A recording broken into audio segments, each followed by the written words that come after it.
You get a chance, check now. Let me know.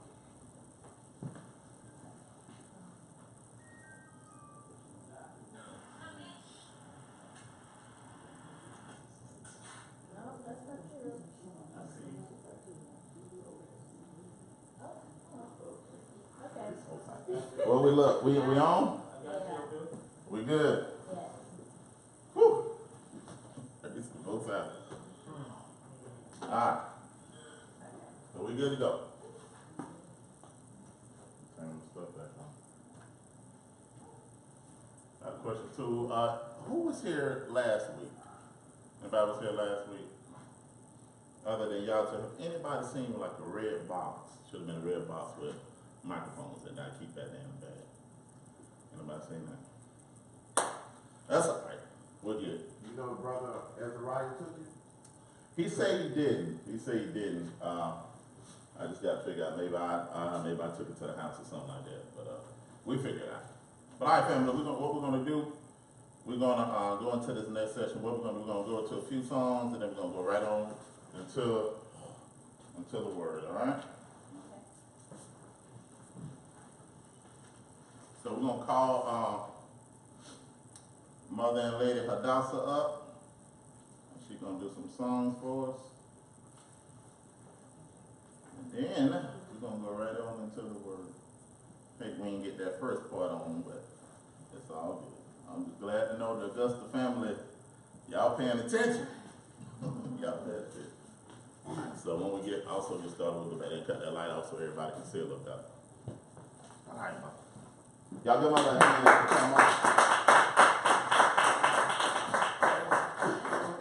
Not yet. You can cut that off. Amen. Amen. Y'all, I had to bring a little piece of paper to remind me how to sing this song. Usually time I don't even follow the words anyway, so I'm half the time. But I'm just going to share this with you. Great is thy faithfulness, O YAH, my Father. There is no shadow of turning with thee. Thy compassion, they never fail not. As thou hast been, thou forever be. Great is thy faithfulness. Great is thy faithfulness. Morning by morning's new mercy I see. All that I need of thy hands have provided. Great is thy faithfulness, O YAH, to me. Summer and winter, springtime in harvest, moon and sun and stars in their courses above, join with all nature in manifold witness to thy great faithfulness, mercy and love. Great is thy faithfulness. Great is thy faithfulness. Morning by morning's new mercy I see. All I have needed, thy hands have provided. Great is thy mercies, O YAH, to me. Pardon for sin and peace that endureth, thou, O dear present cheer and to guide, strength for today and bright hope for tomorrow, blessings of mine and 10,000s beside. Great is thy faithfulness, great is is thy faithfulness. Morning by morning, new mercies I see. All I have needed, thy hands have provided. Great is thy faithfulness. Great is thy faithfulness. Great is thy faithfulness. Oh, Yah, to me.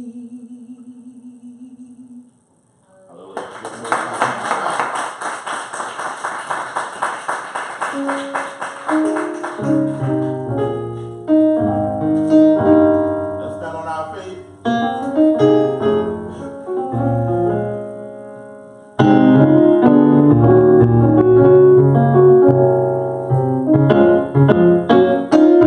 All right, put your hands together.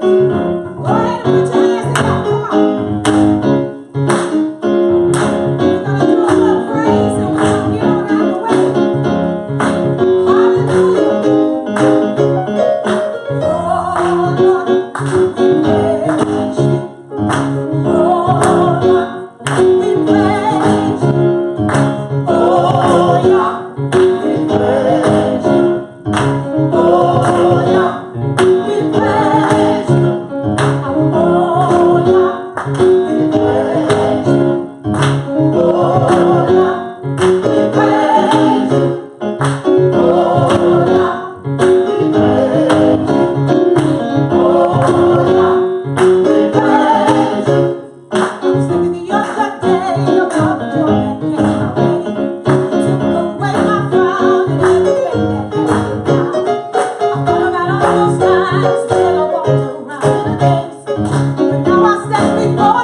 Ain't nothing else like giving y'all praise. Hallelujah. Hallelujah.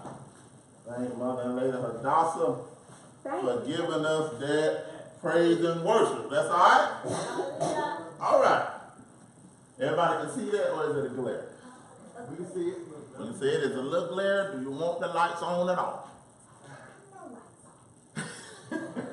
So we all right. Y'all want to be able to see me this morning, huh?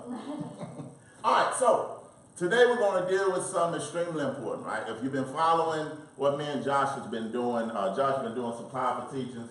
If you haven't checked out the teaching of COINTELPRO, please do that. That is right among us. That is definitely what we're dealing with. But it's some things that prophetically have to happen.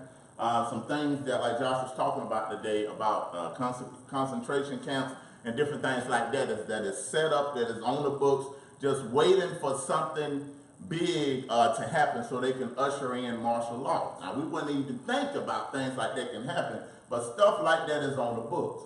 Now, a lot of times when we hear things like that, we get fearful. So this is why, like, it was a time period where I was doing nothing but studying that. And I'm going to tell you what happened with that. When you study stuff of the New World Order and what they got planned and all these type of things, it'll start making you get fearful. Because what? You'll start studying and looking at the things that they are doing as if they're going to complete everything they got planned for us. Like, we ain't got an Elohim that's going to stop a lot of those things that happen. So it's important to align yourself with prophecy so you can know specifically what's going to happen and what's not going to happen. Because if it was up to them, there's a lot of stuff that would have already been implemented. But the Most High hand is holding things back, giving us what? Space to repent. You see what I'm saying? And he got a hedge around us that's going to protect us. So this is why this message is called Fear Not. Our Elohim is with us. Say it with me. Say, fear not. Fear not. Our Elohim. Our Elohim. Which is in English, God. Well, our Elohim is with us. All right, so what we're going to do real quick, I'm going to show you, just in case you don't know about some of the stuff that was already in the books. Anybody ever heard of the King Alfred plan? King Alfred? King Alfred plan, or Rex 84. You remember back in this, well, a lot of us as young, we was babies then, but some of the more vintage, older saints, remember back in the 70s where a lot of Malcolm and Martin Luther King and a lot of the other ones was raising up and doing different things on our behalf. Y'all remember that? Mm-hmm. And remember the Black Panthers, how many remember them? And what happened, COINTELPRO getting involved with that to bring that organization down. There's some things that they set up in place where we as a people will never be able to rise up again. This is why you see a transfer from us. You look at, that's why we got to be careful about perception. Because I can say Black Panther and then your mind I want to totally disassociate from. Am I right? Amen. That's what y'all woke. That's what I'm talking about. Y'all woke. Y'all woke. I can say Nat Turner. What's your perception of Nat Turner? He was a bad boy. He was a G. Right. He was a bad boy. Oh, y'all some woke folks over here. That's what y'all talking He was a about. preacher. He was a He preacher. was a preacher. But the perception of Nat Turner have been perceived from us as a bad man that we want to disassociate with. Right? That's what's the perception of what America has given us about him, right? And we'll look at him and just be like, man, he shouldn't have done it. He shouldn't have been killing nobody. Now, watch this now. We're talking about how they give us people to look at as heroes and how they give us other people that is wicked for us to honor. Now, when we think about Christopher Columbus, that baby, that woke, she said. You got that from her mama. You looked at just like your mama when you did that. That baby said. That's in Isaiah 3. All right, so when you look at that, right, you look at Christopher Columbus. We gave him a whole national holiday. That everything that he did, that he discovered America, and the perception that they gave us of him until we researched was all good. Even put him in the books for us to study him. Come on now. That we'll identify with him, but disassociate from that. When all he did is came over there, brought a bunch of diseases and killed up a whole bunch of people, put some flags down and say, this is my land. I'm the first one to discover this place. Everything he did was atrocity. Everything. Wasn't nothing good about Christopher Columbus at all. But you think about this life, right? Think about Nat Turner. Oh, you know I'm going here. But think about Nat Turner. You have all your surroundings around you. Everybody you know. Most of the women you grew up with have been raped. That's right. They'd have been raped. The brothers you grew up with have been either beat, they've been scarred, some of them have been castrated, some of them you seen burned alive, some of them you seen hands and feet tied to horses, hit the back of the horse and split their body in front of everybody. That's right. Now you seeing this going on all around you, everywhere, every day. It's a natural response to do what? React. To defend yourself, right? And you can't ask no questions then. Because you leave somebody in that surrounding alive, what they going to end up doing? Coming against you. That's the rules of what? One-on-one war. That's right. Rules of engagement. So he had to do what he had to do, because anybody come in my house now and try to take my daughter, Come on now. you dead. That's right. And if you get away, I'm coming for you. Yeah. I'm coming. That's a promise. But what? That's a natural reaction to defend yourself. And this is how we have to get out of the Christianity mindset. That we just sitting ducks.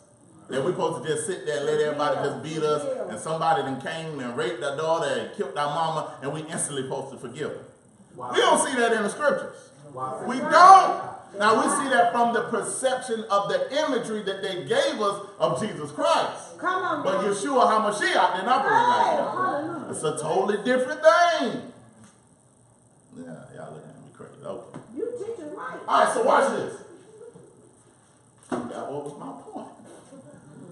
You was on that turn.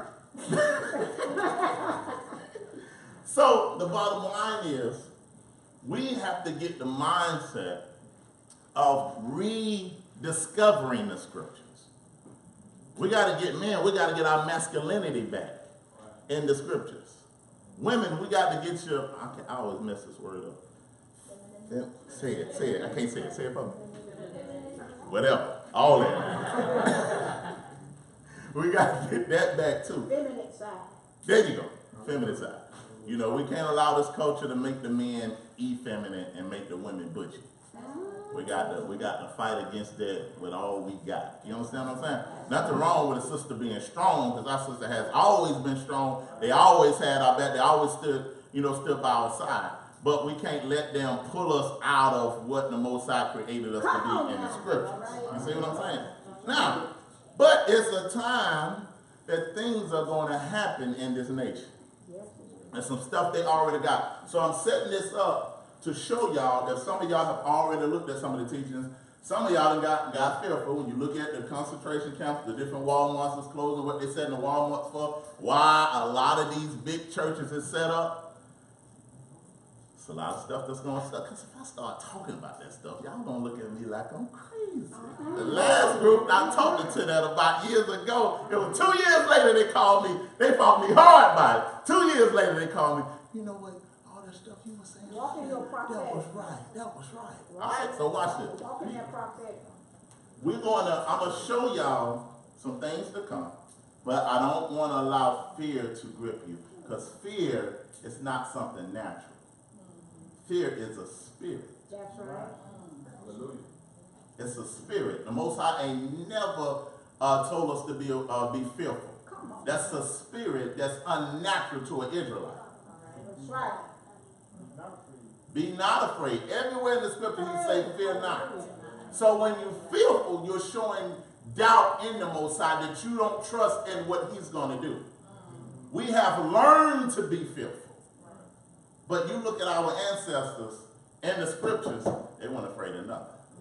You read about Judah, when he was dealing with Joseph, and he wouldn't let his little brother Benjamin go.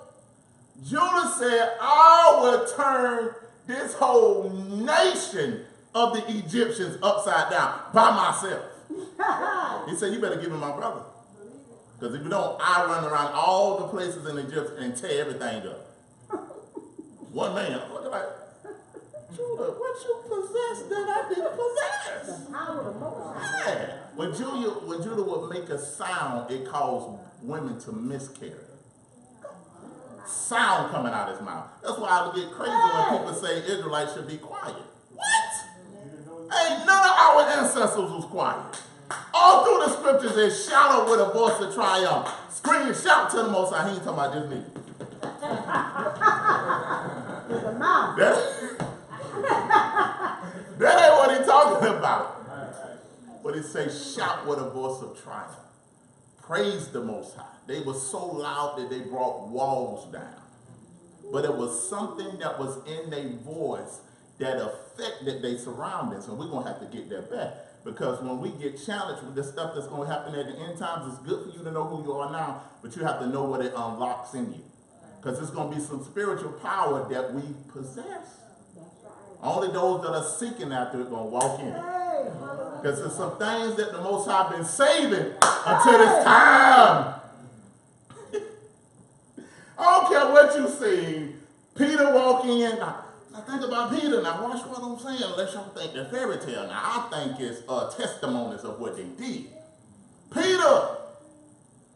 They would line the sick up in front of him. And he would just walk by. His shadow was healing. Yes. Now, see, we look at that. That ain't true. Somebody put that in there. Well, you're going to need that type of thinking in the end time. Because stuff is coming in a way that this technology is set up now. We ain't going to be able to go places and hide like the apostles did. When they really come after us, everybody ain't going to be identifying I'm an Israelite because it's fine right now. But pressure coming. But I ain't scared of nothing. Because I'm building my faith right now. But the Most High going to unlock something in us. Because he said those that do know their Elohim going to be strong and do what? Exploits. I'm trying to get you thinking to another. Some of them already doing it over in West Africa. Anyway, we'll get on that another day. But look at what them brothers walked into. Right? They prayed over napkins and sent it to people. I ain't talking about TBN. But they spraying water. And water from the Jordan River. You send us $29.95, 3 installments. You have everlasting water in your life. I ain't talking about that. But them brothers prayed over handkerchiefs. And demons left people. Now, people don't like to deal with the demonic realm. That's real. The demonic realm is real. It's real talk. And they know what you understand. They submit to, they know who they know is in covenant with the Most High. Hey, hallelujah. So it's important to know your covenant and who you're in covenant with. Just like in Africa. All over Africa, they understand covenant. Some tribes don't mess with other tribes because they are in covenant with a higher tribe. And they know if they go in there and mess with that tribe, all this bigger tribe gonna come in and destroy them. This is why a lot of the white explorers couldn't just walk all through Africa back then. Them jokers be behind that bush. Oh! They dead. Because what? They had to go there, learn covenants, and then establish covenants with some of the bigger kings that they can go through there and explore. They would trade rum, they would trade spices, they would trade different things in order to have covenant and have a safe passageway through Africa. You see what I'm saying?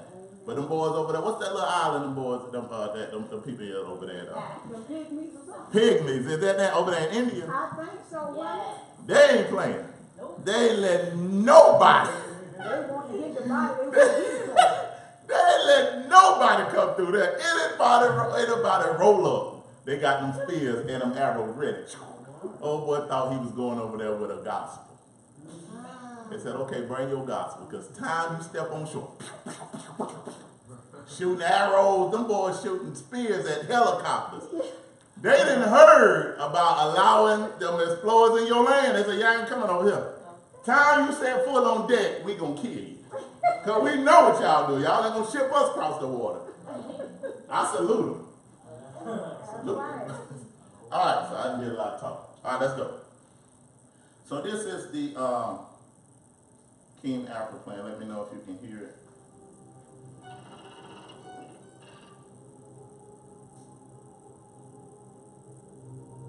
Hear that pretty good? Yeah. I'm gonna cut that louder so you can see. Okay, we'll get it this way.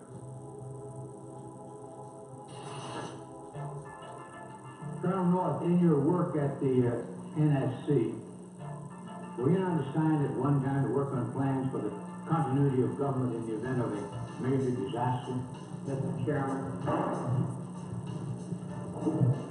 I believe that question touches upon a highly sensitive and classified area, so may I request that About that plan out there. you not touch upon that, sir. One of the programs that got exposed during Iran conflict was Rex 84. Congressman Jack Brooks, in those hearings, brought up the fact that in reality, FEMA was a cover for a huge continuity of government program in case the American people ever rebelled, and that was the architecture or the blueprint for the illegitimate shadow government to fully take over the functions of the entire federal government, suspend the Constitution, suspend the Bill of Rights, and arrest whoever they wanted to. And FEMA was going to control the camps that the people were going to be put into. And FEMA would be the main governmental institution with different directors over every agency. And now when you watch FEMA on television, it's always a colonel or a general or an admiral in uniform who's over the different departments. The martial law portions of Rex 84 were outlined in a 1982 memo written by FEMA Deputy John Brinkerhoff. Martial law was to be declared in the event of a national crisis, yet the plan did not define the term national crisis. The plan allowed FEMA to take control of both federal and state governments, appointing military commanders to replace duly elected officials.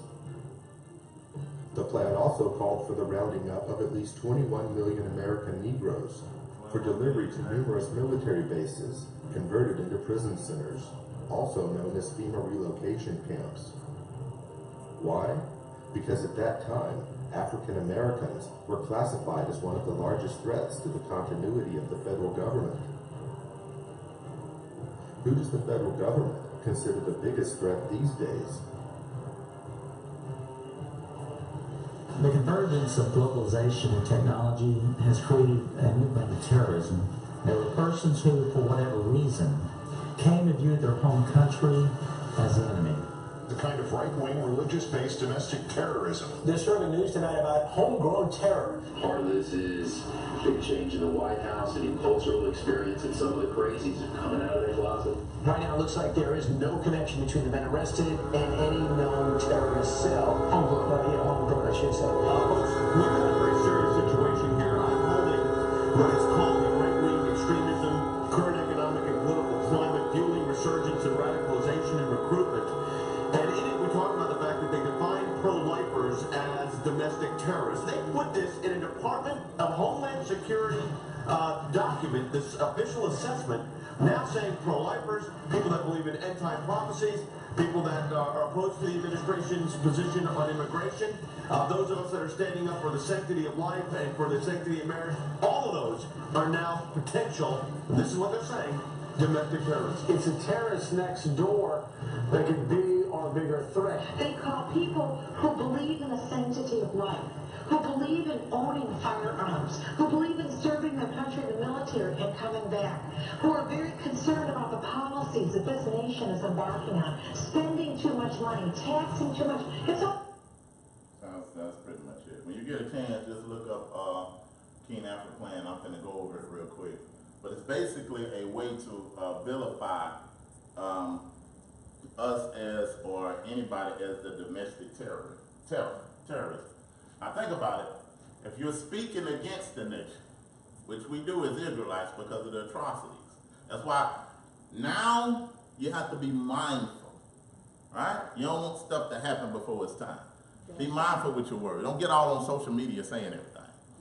Get on there just talking everything, saying stuff crazy, because you can have things that happen before it's time because you just hollering out and just saying anything. Your words have to be seasoned with grace. Have to be careful. Now, no compromise, tell the truth, but some things you ain't got to be out there just saying anything. You see what I'm saying? So we have to be mindful, because what? Those that want to disassociate with the allegiance to the nations, they're going to perceive that as a domestic terrorism. Also those that desire even homegrown food, domestic terrorism. I'm going to show you that. Growing your own food, not depending on their food stores. Pulling away from their system. Taking your children out of public school going to be considered acts of, and I should have had that done by Monday. Look on the page for COINTELPRO 2. I'm going to show you that they are going to people's homes, especially Israelite homes, taking their children, based off those factors. Because they got what is called black identity extremists. Anybody heard of that? All right. So let's look at this real quick. So King Alfred's plan. Preliminary memo, Department of Interior under King Alfred, the nation has been divided into 10 regions in case of an emergency. So all it's going to take is something that the nation perceived as a global or a national crisis, they can implement martial law. And implementing martial law means that they're taking away all rights to the Constitution. Ain't like we had none anyway. But all rights to the Constitution. And now that the president will have complete control to do things the way he wants to do it with no regard to Congress or no regard to Constitution. And what they are already preparing you for that, right? How are they preparing you? How y'all think they're already preparing you for it? Especially us, because I'm going to show you, said it's going to round up 21 million Negroes. But how they're already preparing us? Race wars. What are they trying to do? Now, we ain't got no choice. It's going to always be a race war because of what seed you came from. You see what I'm saying? So, what are they trying to do is something they're trying to provoke out of you. Now, let me show you what I'm saying. Back in slavery times, just as it was back then, so it is now. Back in slavery times, what would they do? I used to wonder, how can a few masters and field hands control a territory or a plantation of maybe 100 slaves? What's some of the things that they did? How? By the atrocities of what they did to your brother. By the atrocities of what they did to your brother, what else? By the mental games that they played, division amongst the people. That's right. What is something that you can look up to show that detail? You got come on, y'all. It's Dre Scott. But something that, a diagram, blueprint that they went off of. Willie Lynch. How many of us have heard of that? Yeah. So, back then, to the way that they control everybody and put fear into everybody, they would take a slave, and they got it documented. They would take a slave, they would bring all the other slaves out there with them. They would tar, beat, or feather him, and sometimes burn him alive to put what fear into everybody else. Can you imagine being a child saying that done to your father, what type of fear that'll put in you? All you're going to be thinking about is what? Survival. So it don't matter what they do to me, I just want to survive to the next day. How is that being playing out now? Watch this. This ain't now on TV now, the nation can see what's on TV. Wouldn't it make sense, after all these police shootings that have been happening, that the police should be like, you know what, I'm going to be as careful as I can when I pull somebody over. But it's like they ain't got no regard for that. Bop! Bop! Anything, they kill it. But it's a message that's trying to be sent. Because now, just because of we have seen it all on TV, when you get pulled over, especially as a black man, something grip your heart. And your hand's on the wheel. You ain't thinking about no rights, are you? What are you thinking about? I just want to survive. So, because of fear, all your thinking of whatever rights you thought you had goes out the window. Because what? I want to survive to the next moment. Well, I don't want to die. Now, most of the time when somebody is fighting, they ain't fighting, but they're like, you violating my rights. So like, get your hands off me, why you grabbing me?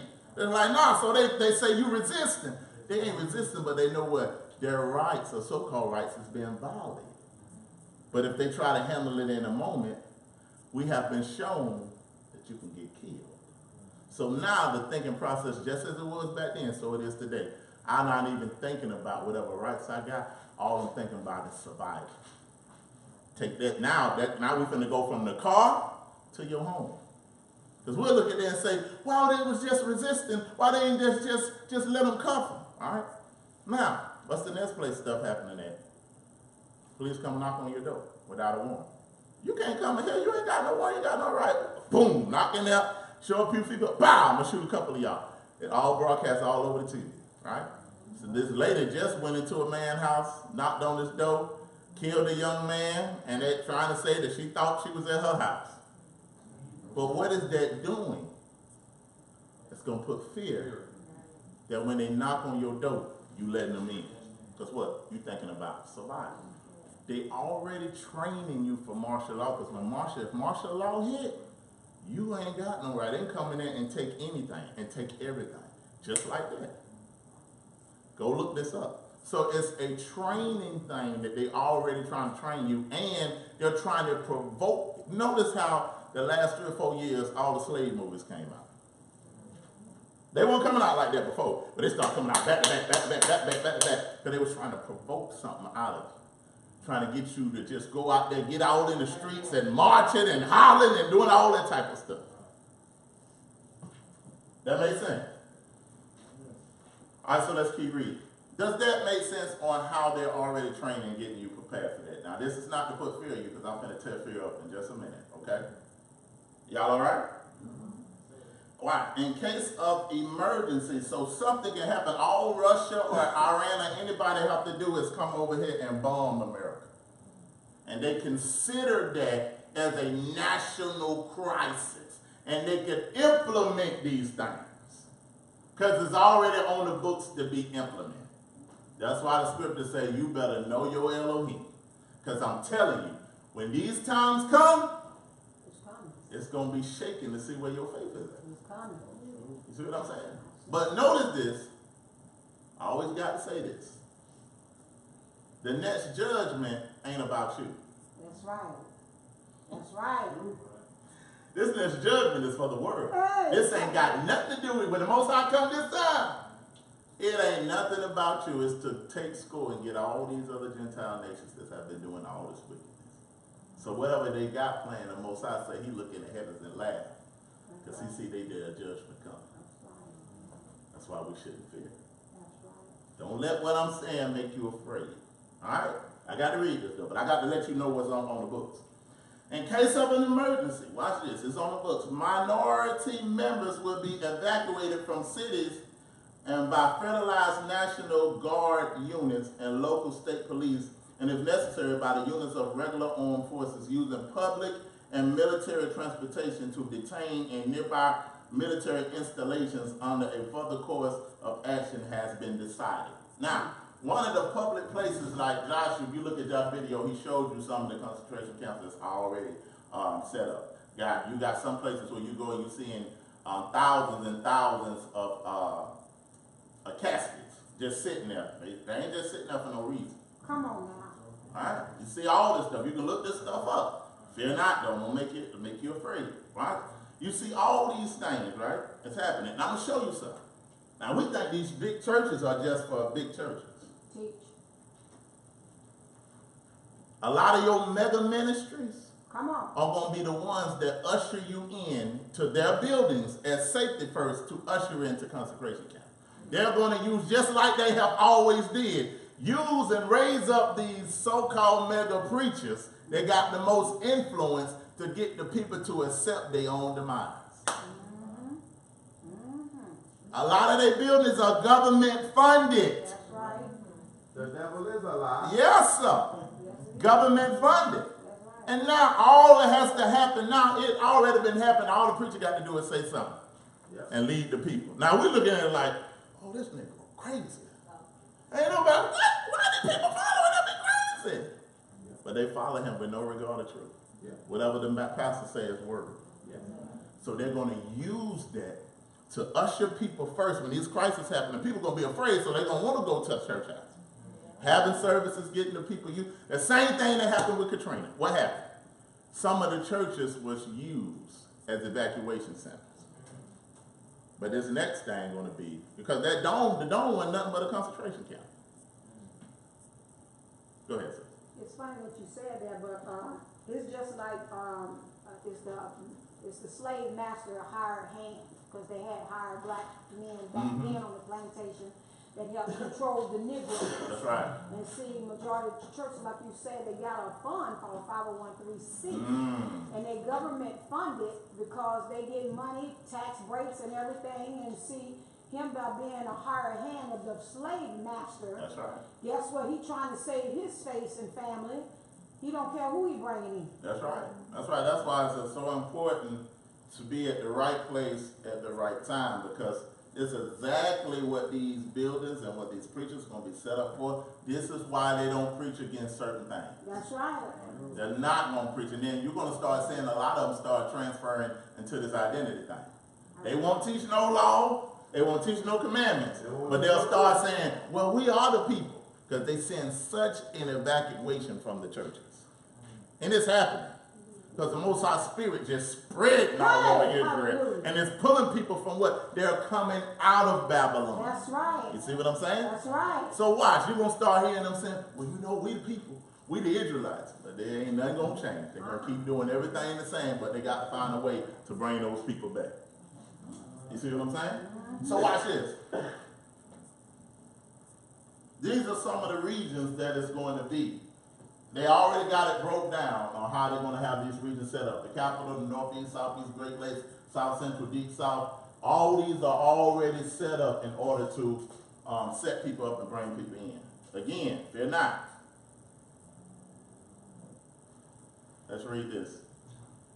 It says, Department of Justice preliminary memo, the Federal Bureau, the FBI, and the Central, the CIA. There are 12 major watch this, 12 major minority organizations, and all are familiar to 22 million. Dossiers have been compiled on the leaders of the organization and can be studied in Washington. The material contained in many of the dossiers and our threat to reveal that the material has considerably held check some of the leaders. Leaders who on page 3 and 4 do not have such usable material in their dossiers and have been approached to take government posts, mostly as ambassadors in primarily African countries. The promise of these positions also materially contributed to a temporary slowdown of minority activities. However, we do not expect these to slow down to be a long duration because there are always new elements joining these organizations with a potential power to replace the old leaders. All organizations and their leaders are under constant 24-hour surveillance. Watch the places they had on surveillance in the 70s. We around here calling ourselves Israel. Watch this now. The Black Muslims, the Student Nonviolent Coordinating Committee, Congress of Racial Equality, the Euro Movement, Group of Advanced Leadership, the Freedom Now Party, United Black Nationalists of America, the New Pan-African Movement, South Christian Leadership Conference, the National Urban League. All these places, at an appropriate time, they're watching. Just watching back then, and they're watching now. Go back and look at the COINTELPRO video. They're looking at everything we're doing and trying to map these things out, right?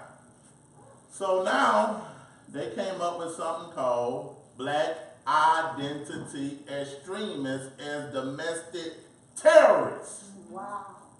Now, let me ask you something.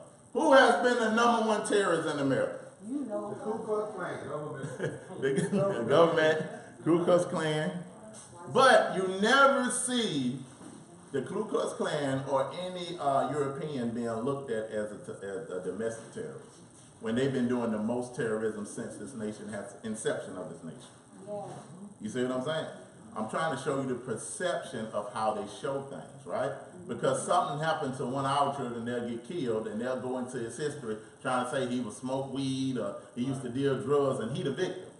They'll go into the police records to see how many times stuff that been reported on him, that he been using racism, or how many times he been detaining people with no reason. They always go to something that the young man, they even did that with Tamir Rice, 12-year-old, trying to talk about his parents, where the police rolled up within 2 seconds and shot a young man, killed him within 2 seconds of walking in front of him. So now, the FBI, they call it Black Identity Extremists. Why would they make that a domestic terror? Why? Try what?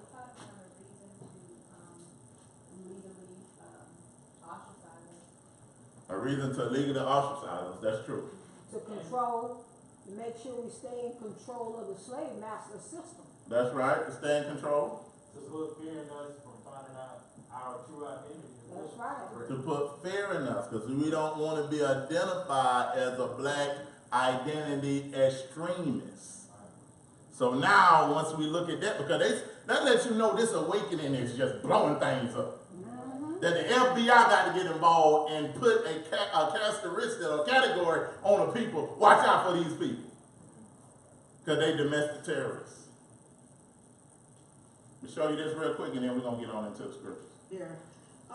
This lady, she's challenging the guy that's all up there. Counterintelligence program named COINTELPRO that was initiated by J. Edgar Hoover. Everybody can see in here. COINTELPRO mainly targets civil rights leaders such as Martin Luther King, and it's commonly understood that this was an abuse of its surveillance power in a manner to suppress a peaceful movement.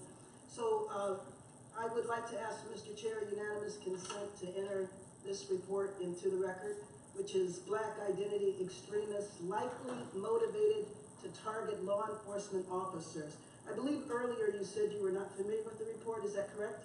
Well, I haven't read it. I know some of the alleged targeting of officers by Okay, so I would like to know, and I'll ask you about that in a minute. So you are somewhat familiar with it. Who had the power in your department to order a report like this?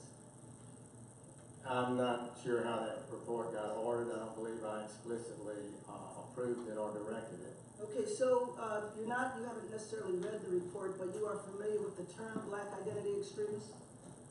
Well, I think so, yes. So can you tell me what that term means to you? Do you believe that there is a movement of African Americans that identify themselves as Black Identity Extremists, and what does that movement do? Well, it'd be interesting to see the conclusions of that report. But I'm aware that there are groups that do have an extraordinary commitment to their racial identity, and some have transformed themselves even into violent activists. Are you aware of white organizations that do this as well? Even that white supremacy is well documented, well-researched movements such as the neo-Nazis, the Ku Klux Klan, etc. Are they white identity extremists? I didn't follow that question. Is there a term or a report on white identity extremists? You mentioned you were familiar with black people who identify with their racial identity. Yes, but it's not coming to me at this moment. Not coming to you? It's Certainly a group such as the Ku Klux Klan. yes, and then the skinhead movements, but there's a racial identity white movements that have been identified for So sure. has the FBI done a report on white identity extremists that are likely motivated to target law enforcement officers? Is there I'm not aware of that. Okay, are you aware of a group called the Sovereign Citizens? I've heard of that group, yes. And I believe that the Sovereign Citizens is primarily a white organization that absolutely has targeted police officers and killed police officers. You're not aware of that? I'm not aware of all their crimes, but I know they're a group that's known to have violent tendencies. Could you name an African-American organization that have committed violent acts against police officers? Could you name one today? In this report, they name organizations from 30, 40 years ago, but can you name of one today that has targeted police officers in a violent manner? I believe I could, but I would want to be, to confirm and submit it to you in writing.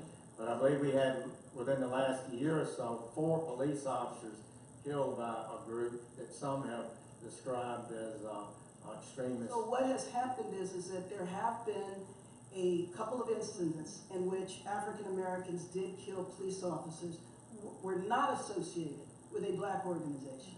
And so one, for example, in Baton Rouge was associated with Sovereign Citizens, which is primarily a white group. So you should know that there's a lot of concern in the community, especially from organizations such as Black Lives Matter. By the way, would you consider Black Lives Matter a Black identity extremist group? I'm not able to comment on that. I have not so declared it yet. So you should know that a lot of activists around the country are very concerned that we're getting ready to repeat a very sad chapter of our history, where people who are rightfully protesting what they consider to be an injustice in their community which is their relationship with police officers, are now being targeted and labeled as extremists and are going through periods of surveillance and harassment. And so I would like to know, what is your department going to do to protect the rights of average citizens to protest if they have a concern about police officers? This department will not unlawfully target people. So if that's the case, then I would ask that you of this report, Black. Alright, so y'all can, like I said, I'm gonna have you go on the page, you'll be able to see the full video. It's about done in, but I'm gonna go ahead and get to the list. You alright? But again, when you get a chance, go watch COINTELPRO and Josh Last Teachings, and I have COINTELPRO 2 out soon. So let you see what's among us, what we're gonna be dealing with, and what's happening. Alright, y'all ready to go through scripts? So again, this lesson is called Fear Not, YAH, our Elohim, is with us. Because that look bad, don't it? That ain't even half the story of the stuff they got on the book. It all look real bad, don't it? But the Most High has some coming. So now I have to change your perception real quick on how you see the Most High. So you can know I can have full confidence in him. All right, so let's see what the scripture says about him. Just his essence. YAH his throne, Daniel 7 and 9. I beheld till the thrones were cast down, the Ancient of Days did sit, whose garment was white as snow, and the hair on his head was like a pure what? Wood. His throne was like a fiery flame, and his wheels as a burning fire. So the Most High out there sitting on 22. A fire, watch this now. Now, can you imagine that? A being sitting on the throne with fire all around him, with wheels that's burning. Verse 10, a fiery stream is issued that came forth before him, and thousands ministered unto him, 10,000s and 10,000 stood before him. So it's also proceeding from him as a fiery stream.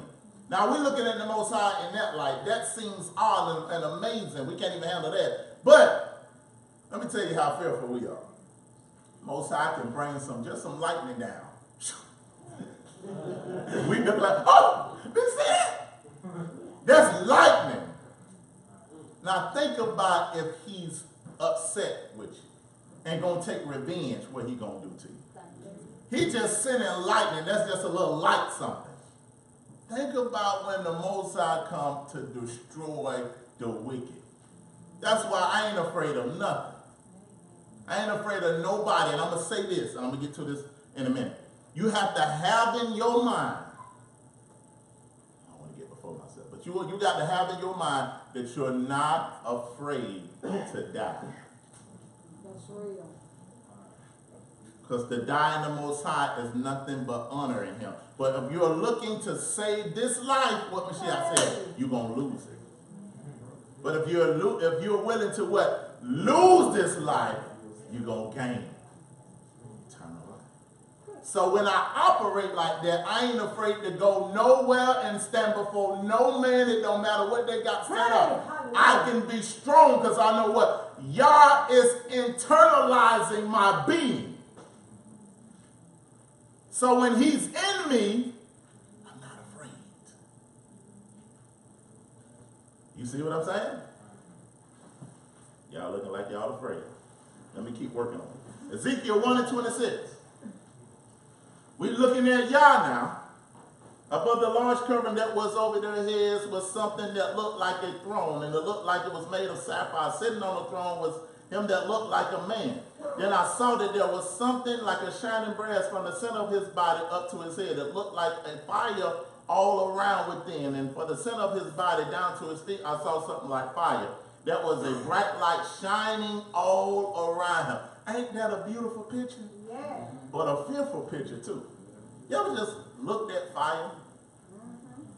Just look, I do too. That's why I just love to go out there and just look at fire, man. I tell you, but fire don't make you fearful, but it make you respect it.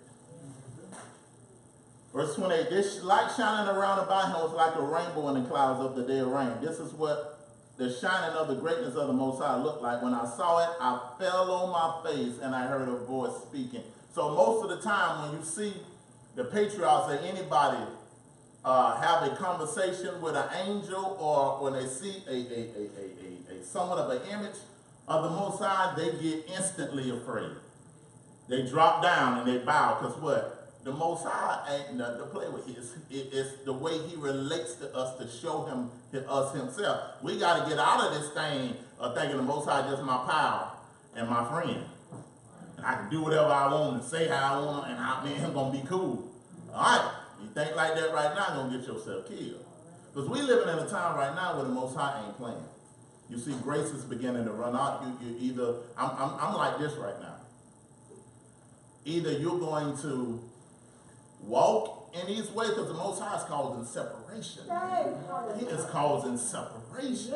He ain't playing. He ain't going to sit there and keep dealing with your heart and you keep rejecting him. What did he say? He said, I would do what? Give you over to a reprobate mind that you'll believe a lie. I'm telling y'all, y'all going to start saying, watch what I'm saying. Y'all going to start seeing people losing their mind. Because what? They keep rejecting what the Most High keep trying to deal with them. He's trying to deal with their heart, but they keep rejecting him. He's going to say, okay, I'm going to give you over. I done seen people one day be good, and the next day they have completely lost their mind in an insane asylum. Because what? The Most High ain't playing no more. We ain't got time to be playing with people and running behind people. Y'all can think it's a game if you want to. Keep walking, and whoever the Most High go, now I'm like this. Whoever gonna walk with me, gonna walk with me. But I ain't doing this. I ain't chasing you. I'm keep walking. And whoever he got connected with you is gonna connect. I promise you, what you gain gonna be greater than what you lost.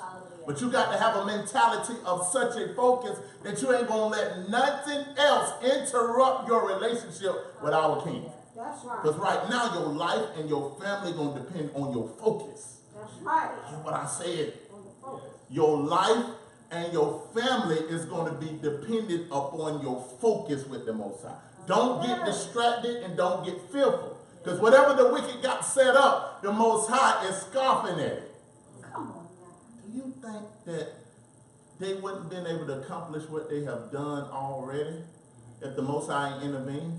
You think they ain't been wanting to do the stuff that they doing? It's the Most High hand holding things back. That's right. Trying to give you an opportunity. Hey, hallelujah. So this is why I'm not afraid, because I know me knowing who I am is something going to be unlocked in us. You understand what I'm saying? That's going to confound the masses. Isaiah 40. Isaiah 40. Verse 12. Isaiah 40 and verse 12. I'm trying to change your perception of the Most High. We're seeing him on the throne, and we're seeing what he's going to do. Isaiah 40 verse 12. Who has measured the waters? Now we're talking to the Most High. Look, he has control over everything. Even the sea. He has given the sea its boundary. How many just went to the beach and look at all that body of water? But at the Most High word, it stops and subsides. Amen. It won't go no further than its boundary. Until the Most High say, go flood that land. And the whole city be flooded.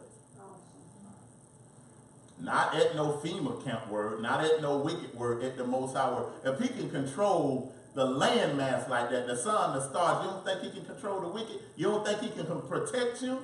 You worried about a FEMA camp? If they put me in a camp, that's my mentality, I'm trying to build it. We gonna tear that camp alive. I promise you, they gonna want to take me out of there. Y'all laugh, I promise you. Because it's gonna be such a realm of power that's going to be in us. We ain't just learning who we are for no reason. Don't look at your ancestors. Yes. Paul and Silas shook a whole jail up and had everybody instantly free. Joshua stopped the sun. You see what I'm saying? There's so much that's going to be unlocked in us that you got to get past this arguing and bickering and fussing. Yes. You can't allow fear to control you. All right, so let's read this. I got to read it fast. Who have measured the waters in the hollow of his hand, who have measured the heavens with his span, who comprehended the dust of the earth in a measure, and weighed the mountains and hills and the hills and they found it, who have directed the spirit of YAH. Being his counselor, who taught him, with who he took counsel, who instructed him, who taught him the path of judgment, who taught him knowledge and showed him the way of understanding, who have taught him all these things. Y'all, we have like stuff surprised the Most High. You think he established what? The end before what? So he already got a way out. He already got a way of escape. I have already done it. It's just in time now having to take place. Because the Most High dwells in eternity. He don't dwell in time, which start and finish. So he has set a thing and set it up so time can catch up with his intervention in eternity. Does that make sense? So this is why, if I know he has already set everything up, why am I afraid? What does the end, what's going to happen in the end, y'all? We what? We what? I want to hear y'all say what's going to happen in the end. So why are we scared? That's what I'm talking about. We ain't never scared. We ready. New Jerusalem, I'm ready to go home. So if I know in the end I win, what's in front of me is not going to affect me. But what? Hasatan and his children are masters at illusions to bring fear. Yeah. So this is why they can show you all these things and show you an illusion, and you make a decision based off what you see rather than based off what you believe. We do that even in our natural life, right? We have stuff that we want to do, stuff that we know is inspired by the Most High. And we'll sit there and look at that movie that play in our head. That movie that play in our head and show us all the wrong things that's going to happen. But that ain't going to work out right, because if I do that, then that's going to happen. And then that person ain't going to do that. And I'm going to be wasting my time and wasting my money. And they going to do this. And ain't nobody ever been for me. And I've always been by myself. So I better not. Look at all this stuff. That movie playing in your mind, showing you the outcome of its failure. Because what? You allowed the spirit of fear to come in there and then do what? Embrace and entrap your mind that will keep you in a paralyzed state. That's why 5, 10, 20 years from now, you're still in the same spot. Why? Because fear is working and developing. And you learn to become one with fear. And it controls everything you do. And you're suspicious about everybody. Somebody trying to give you a hand to take you to the next level, but you're so suspicious because what? All the hurts you done had in the past. That's real. You better talk to me. That's real. Y'all follow me? Verse 15, behold the nations, watch this now. This is why. Why does the Most High say right here about the nations? It ain't nothing to him. Verse 15, behold the nations are as a drop in the bucket and are counted as smaller than dust of the balance. You think these folks gonna be able to overthrow the Most High hand? What we scared of? He's like, these folks a little drop in the bucket to me. They like dust. They ain't even dirt. They dust to me. Behold, take above the eye. I'm trying to put some faith in you, man. Behold, take above the eye is very little thing, and Lebanon is not sufficient to burn, and the beasts that are sufficient to burn offering. All nations before him are what? All nations before him are what? Nothing. And what? To whom then will you liken the Most High? Or what likeness will you compare him unto? Can they develop a weapon that can overthrow the Most High? No. This is why I'm laughing at all the stuff they got set up. Are y'all crazy? Do y'all know who y'all up against? And then you're going to mess with his children? Ooh. If I felt like somebody messing with my child, I don't care if it's my child's same age. Say it. Mess with my child at the school. Daddy coming. I'll fight that little boy. That's right. But with my child, I don't play. I don't care how old you is. Go get your daddy too. But with my children. That's real though. And the Most High feel the same way. Watch this. The workman has melted the graven image and the gold spread over the gold castle the chain. He that is so impoverished that he have no oblation choosing a tree that he would not rot. He seeketh unto him cunning work.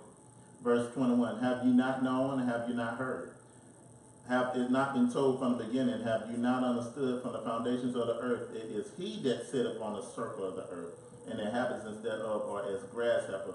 grasshoppers that stretch about the heavens and the curtains and spread it out the tent to dwell therein. This is letting you see,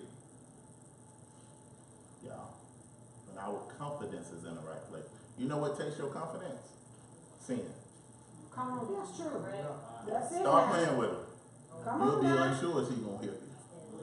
Just like your parents. You keep getting in trouble about the same thing. I ain't going to come up there and keep fussing. That's you. You see what I'm saying? So you can take the hedge of protection away from you if you willfully, consistently sin it. Amen.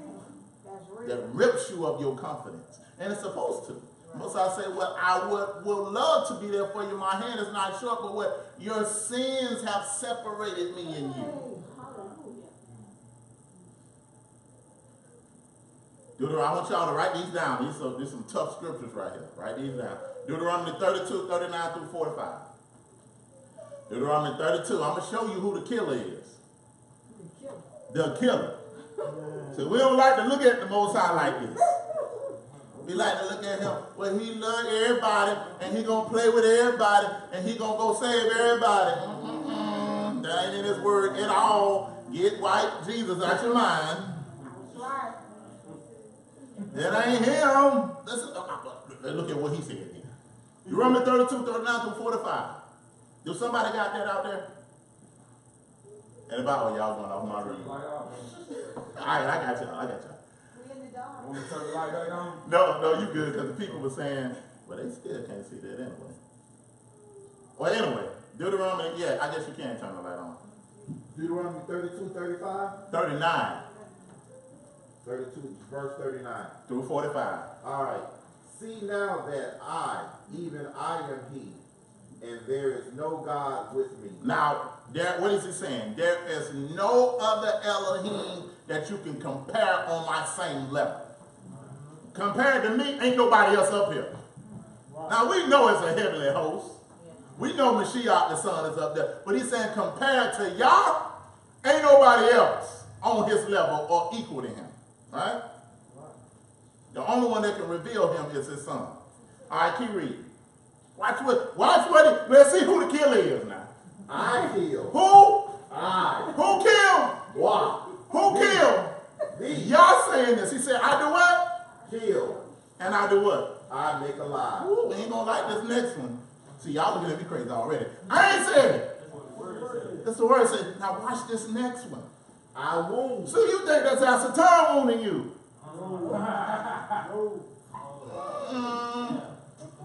He said, I do what? See, we don't like this God. We don't like this Elohim. I don't want to serve him. I ain't never heard of him. He's going to kill somebody and going to wound you. I wound and I heal. Neither is there any that can deliver out of my hand. So when I got you to be chastised, I don't care how much you crying, you ain't coming out of this. When I put you in captivity, I don't care how much you holler, scream, or cry, I wound you. I killed you. And, and only I can what? Only I can save you. Who is he talking about? Now we see in Isaiah 40, he was talking about the nations ain't nothing but a drop in the bucket. But with Israel, he's letting Israel know, I'm the one that allowing these things to happen to you. So this is why Psalms 23 can say, yet even though I walk through the valley of the shadow of death, I would do what?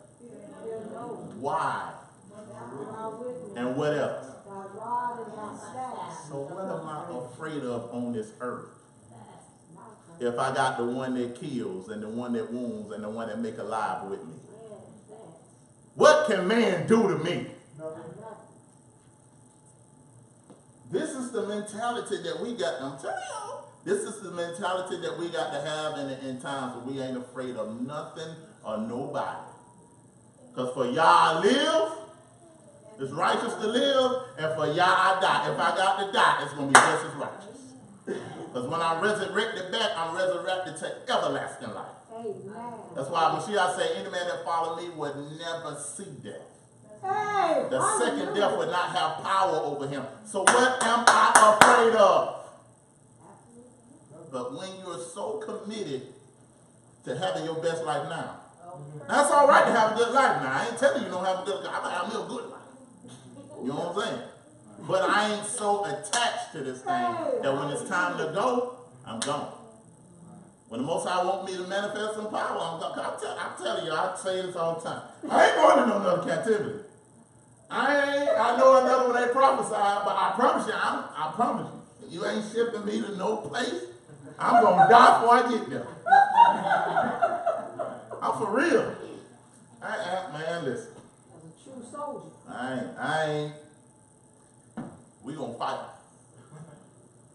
But we ain't got to worry about it because the last captivity has already been prophesied. Now, the next thing that's happening now is the second Exodus. Now, persecution is going to happen because that's part of Jacob's trouble. But what it says in Jeremiah 30, it says, but I will save Israel out of it. You understand what I'm saying? Where we at? I got caught up. Isaiah 45, let's read that. Isaiah 45 in verse 5. Now we see that the Most High say he the one to kill, he the one to woo, he the one to make a lie. We scared of that? No. We didn't finish. We stopped at verse 39. You want me to go back? Oh, well, keep reading, my bad. Okay. I don't know what else they say. I got caught up on that right there. But what 40 say? All right, verse 40. For I lift up my hand to heaven, and I say, I live forever. If I whet my glittering sword, and my hand take hold on judgment. Oh, that's Most High talking. I would render vengeance to my enemies. Who is the Most High enemies? Those that come against him and his people. He said he's going to whet his glittering sword. And I will reward them that hate me. And I reward them that hate me. So how do you tell the Most High that you hate him? It's right there in the commandment. It said, I will visit the iniquity upon the children, on the fathers of the children, to the third or fourth generation of them that what? But I will show love and mercy to thousands of generations to them that do what? And do what? It's right there. It's right there. Right? Am I right? All right, let's go to Isaiah 45. Y'all all right? Yeah.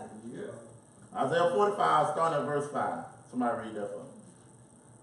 Is that verse 5 or verse 1? Isaiah 45. It should start off with, for Jacob my servant's sake. That's verse 4. Read that for me. For Jacob my servant's sake, and Israel my elect, I have even called thee by thy name. We're the only people that got his name. I have surnamed thee, though thou hadst not known me. Who he's talking about right now? Huh? Why is he talking about us? He said, I surnamed you, and you ain't even knew me. Huh? We rejected him, but before that, because we the children, we didn't know. We didn't know that we carried his name. We just waking up. But he said, I still was married to you. I gave you my name, even though you didn't know me. But now, since you got to know me, now we're going to be even more intimate, and now my protection. Brothers that's married, you going to protect your wife? Yep. Against all costs? Yep. Who is the Most High's wife? We Israel. Yeah, we the bride, right? So you think he ain't going to protect us? Yes. That we done fully returned and came back to the covenant and still allow all these crazy things to happen to us. Now, people outside the covenant that's not in the safety of the house, that's Israel going to steady keep getting killed until you wake up. We're going to see killings that's going to consistently happen of our people. Because Most High is trying to bring them into what? The house of the ark of safety. But if they stay outside the house, or you jump ship, and you in the house and go out, ain't no coming back in. Think about Noah's sons would have knocked one of them windows out and fled on out there, jumped off the top of the boat. Ain't no getting back in that boat. Just keep reading. I am the Lord, and there is none else. There is no God beside me. I am YAH, there's no, and say it again. There is none else. We're in Isaiah 45 and what? Verse 5. All right, keep reading. There is no God besides me. No gods besides me. I girded thee, though thou hast not known me. I kept the children. I girded and clothed you, even though you didn't even know. Keep reading. That they may know from the rising of the sun and from the west that there is none beside me. I am YAH, and there is none else. Well, this is a scary scripture right here. Isaiah 45:7. We don't like to read these. I form the light. I form the light. And create darkness. I make peace and create evil. I, YAH, do all these things. Somebody explain that. What you think that means? That seems like very contradiction. He's the supreme being. He's the supreme being? Yeah. Well, so what is he saying when he say that I formed darkness and created evil? What is he saying? Don't nothing move without his approval. Okay. All right, don't move without his approval. What else? I bless you and I curse you. I bless you and I curse you. So, it's like this. Watch this. When he set up the word and the habitations of everything, with everything there's a positive and there's a negative. There's a good, and for consequence of good, there has to be an evil. So when he set up everything so you can truly experience him. So is it his fault if you go against him and get the consequences of that? Because all consequences are, in a sense, they seem like they can be evil, but they just consequences. So everything that he set up in play to let you see that everything has a flip side. Because if he would have just created and set everything up to be good with no regard to any type of law, how would you be able to experience his goodness? If you never experienced bad. You see what I'm saying? So this is why he's saying that I created everything to be two-sided. So what? I want to really show you my love when you experience being separated from me. You see what I'm saying? So this is why he can say those things. Now, it's nothing in his nature to be evil. But when he set things in place, he set it up where you can experience the good, or by consequences you can experience negativity. All right, go ahead, sis. It's almost like I'm hearing you say that he is a YAH of balance. That's perfect. And then he said, choose life. You know, he said, death and life is before you. He said, but I say, choose life and you shall live. That's right. So he gives us a free will to choose what is good, but if not, we're gonna reap the judgment from going against him. That's right. Because what if it was a nation set up with no consequences? How wicked do you think it'll get? Real. You see what I'm saying? So this is why he can say, I'm the head of all those things. Now, it's nothing in his nature that is evil, but he created things to have a flip side.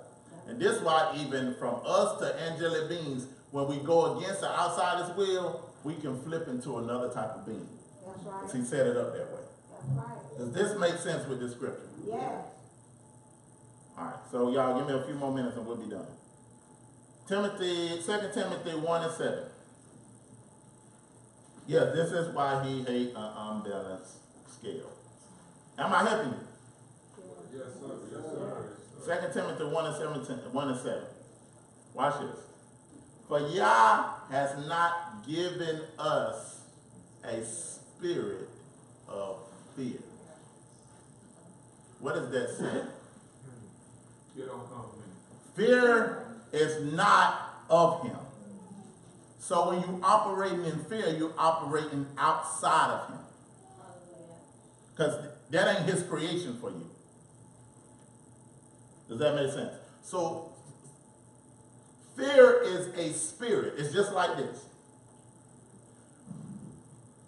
I can't draw or write something that can be spiritual, but you can experience his presence. Now watch what I'm saying. I can't draw you a picture of racism, but you can walk in a room and feel the presence of racism. Right. I can't draw you a picture of love, but you can give somebody a hug and feel the presence of love. You see what I'm saying? It's invisible, but it has a visible manifestation, good or evil. Fear is invisible, but what does it do? What, baby? It lets you down, puts you in a spiral. It controls your mind. So watch what fear is. We done heard this before. Fear is false evidence that appearing real. We like to make the imagination play with it. Imagination just ain't up there for cartoons. You use it all the time. Let me show you. You be good, especially those that are in relationships. Let me get on relationship keepers. You'll be all right when everything is going good, right? Then, when there's an offense, it don't never happen. I always wait till there's an offense. When there's an offense happen, we mad about something, you'll be over here in the corner. Your mind will be flooded with thoughts. Why she said that to me like that? Why he looked at me? She disrespected me. She don't respect this. She don't respect that. She over here. Oh, he just think he could just run over you. He think he just gonna be dominant. All your mind just flood. And you watching that movie, you just sit right there. Yeah. That's right. That's right. Your mind playing you. Because what? You haven't learned how to master your mind. But your mind masters you. You're in control of your thinking. You don't allow your thinking to rule you. The Most High gave you dominion over everything. No thought, I'm not going to listen to you. Because what? I got to see what every thought's end destination is. What is the destination of this thought if I accept it? How's that going to make me feel against my brother and my sister? If I accept this thought right here, based off the false evidence appearing real. So going back into things that we could just take the FEMA camp. We look at the FEMA camp and get so afraid and we can see all the things going on in our mind. And we in chains and we walking around and somebody got a whip and they beating us and all this time. We done played this whole movie out in our mind, allowing fear to what? Control us. Because what? Fear is what? False evidence that appears real and gets you to paralyze you and entrap your mind where you don't have progression. Because as long as you're in fear, what? The Most High can't move. So this is why he said, I ain't giving you the spirit of fear, but I gave you the spirit of power, of love, and what? A disciplined mind. When I'm thinking about what I'm thinking about, and I'm controlling my thoughts to serve me. That's what my mind's supposed to do. I'm supposed to give it thoughts that it can create reality from my thinking. Y'all following that? All right, so we finna move on.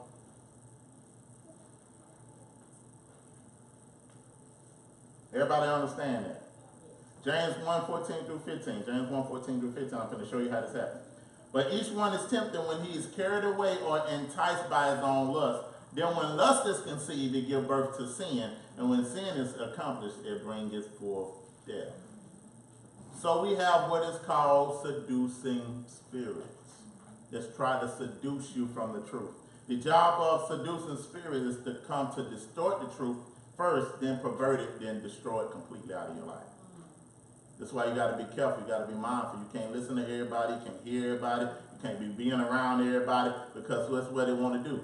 They want to distort the truth out of your life, pervert it, then completely destroy it, where you ain't believing nothing no more. You got caught up in men and let you down and all this type of stuff that didn't happen. So you ready to just cast out everybody. You cast out the Most High. What? It came in to destroy it, to distort it, to pervert it, then to destroy it. And what happens when you being seduced? Men, back in the day, what we used to do to seduce that woman when she come over to the house? Okay, I guess I was the only one trying to seduce somebody back in the day. Y'all bros act like y'all don't know what I'm talking about. You know, let me tell you what happened. You turn on some, so she would come over, right? And the lights. Turn on some Luther.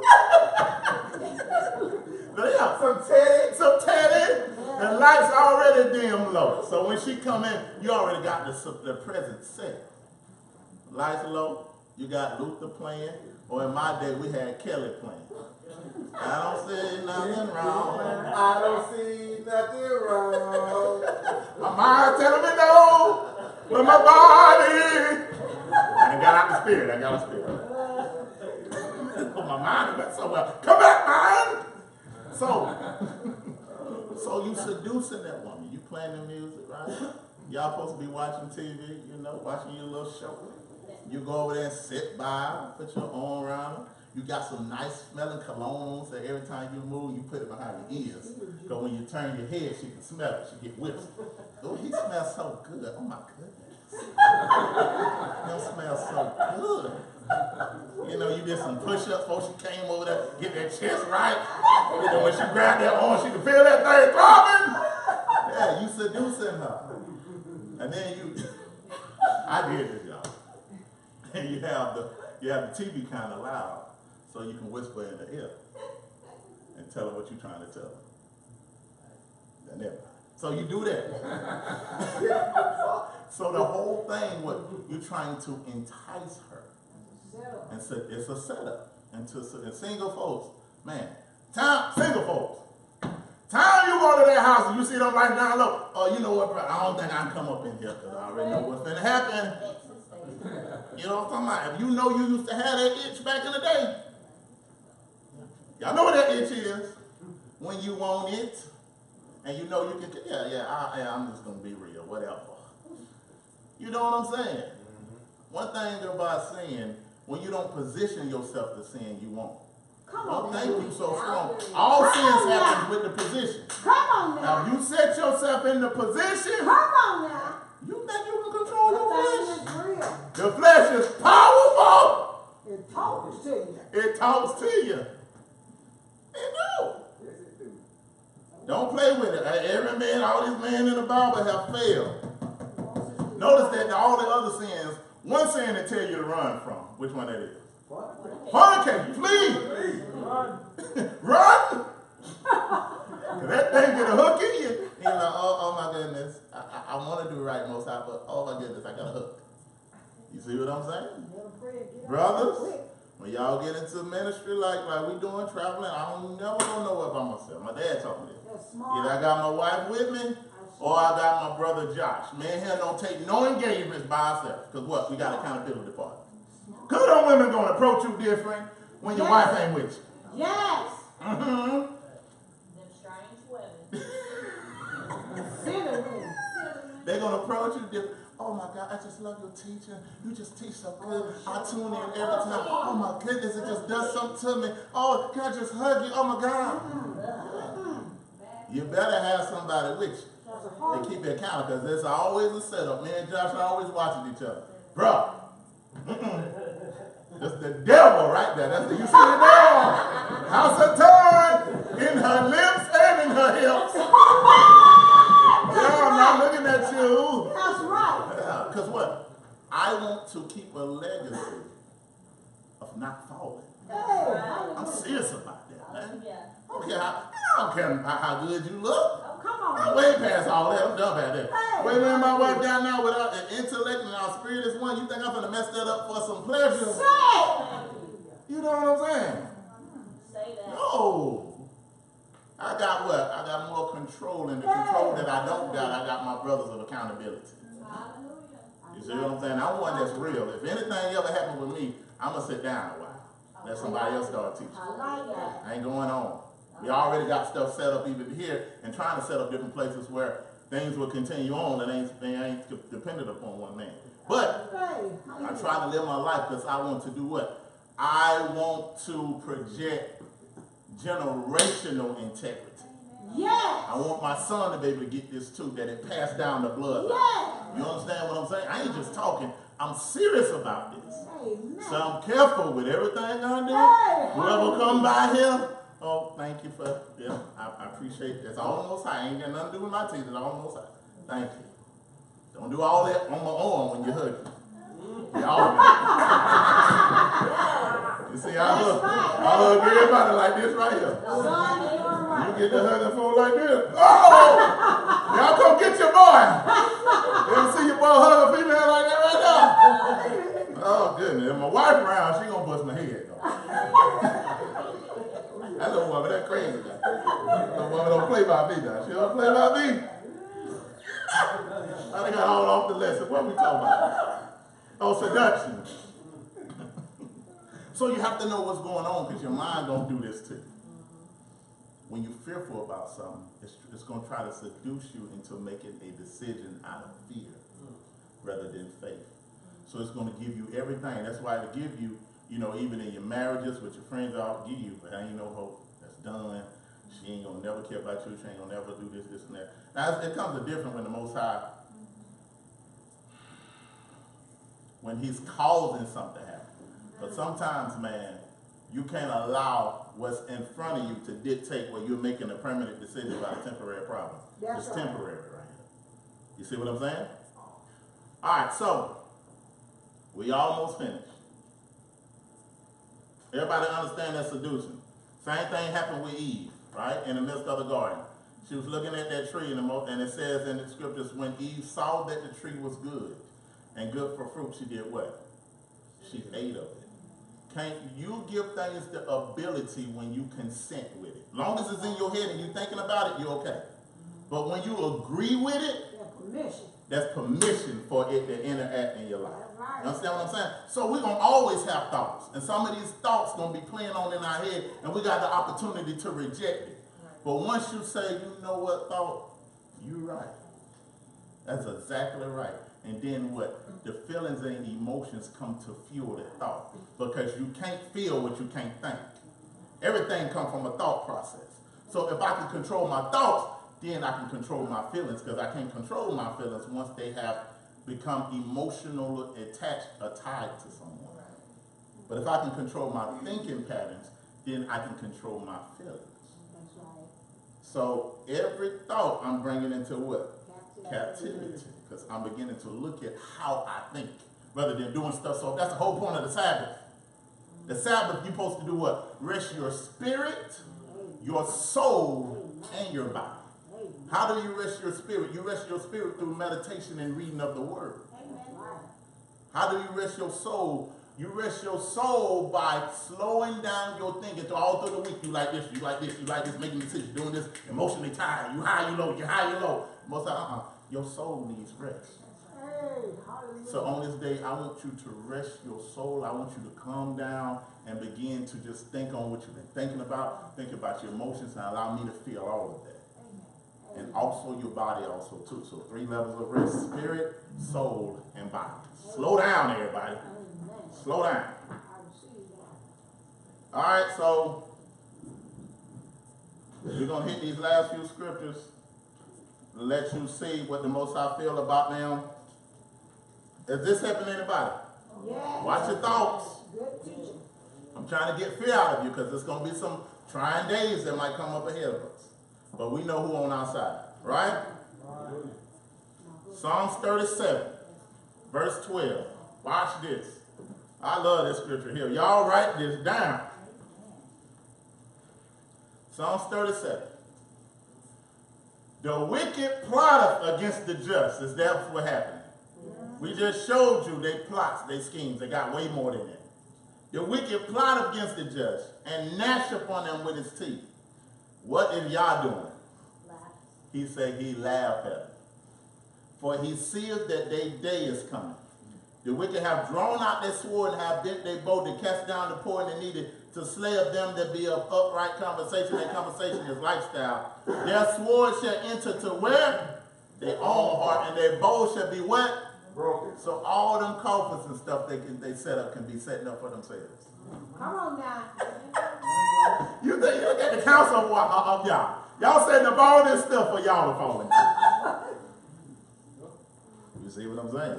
Y'all ain't playing. Just like who? That's just like Haman. He set up his own trap, trying to do evil against the Israelites, and what? He was hung himself. We understanding that, y'all? May I say something? Go ahead. He even said it in Psalms 2. He said he sits up in heaven and laughs at the heathen. Because he knows that their day is coming. He said, ask me what you want of the nations and I'll give it to you. Woo! Psalms 2. That's it. That's confirmation. So that's confirmation. This is why, y'all, this ain't a time to be fearful.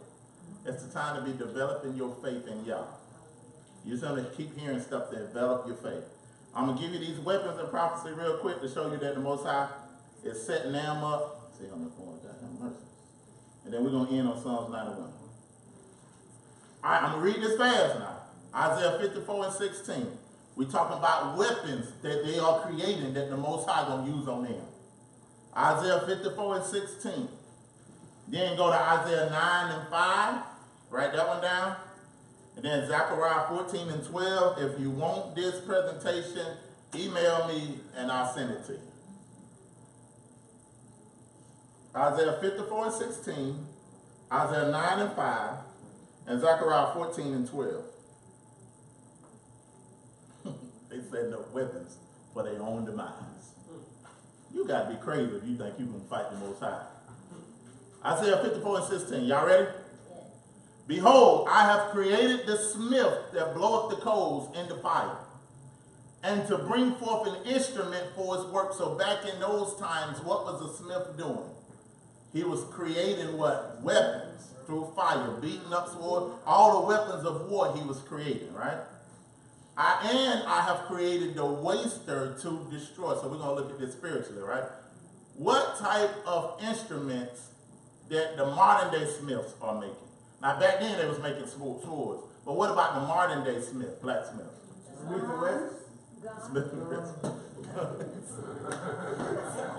The answer right there. Guns. What else they might can have out there? Grenades, different things of that nature. Then the waster to destroy. So now they got instruments that can create straight waste. What name some of those? Biochemistry. Bioweapons. Bioweapons. What else? Chemtrails.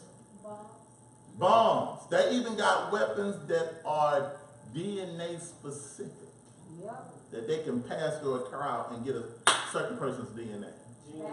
GMO. That's another weapon of wastes. What else? Lasers. Vaccines, lasers, all those type of things, right?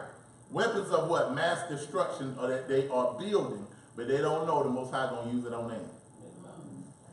So we see that. So he created the blacksmith because the Most High is putting these ideas in there. I want you to put that. I want you to go out there and create that. Yeah, I want you scientists. I want you to go out there and create that because I'm going to use all that against y'all. So go and create it. I'm going to put that in. You're going to get that together. You think that's going to use for destruction, but it's going to come at all y'all. Isaiah 9:5. Watch this. Isaiah 9:5. For every battle of the warrior is with, now we got to look at it that the prophets were speaking aforetime, right? So they say every battle of the warrior is with confused noise. Now confused noise, at that time, you know, they were fighting, you would have swords and all that type of stuff. But then they was able to see even further down and see confused noise because they didn't recognize guns back then. But the prophets called what? Gunshots confused noise. Because they couldn't conceive what they were seeing. You see what I'm saying? For every battle of warriors with confused noise and garments rolled in blood, but this shall be the burning and fuel of fire. So they said most battles is with confused noise. There's swords, there's guns on it, and then a lot of the rolls be bloody. But he said, but this what I'm seeing right here, it said this shall be with burning and fuels of fire. What is the prophet saying? They looking up into our day seeing burnings and fuel fire. Atomic bomb. They couldn't conceive what they seen. So they said this is the next level that I'm seeing up the road. We got that? Zechariah 14:12. Watch what the Most High gonna do with those atomic weapons and different things they have. It's another word I'm looking for. I just can't think of it right now. Zechariah 14:12. We got one more slide and we're done.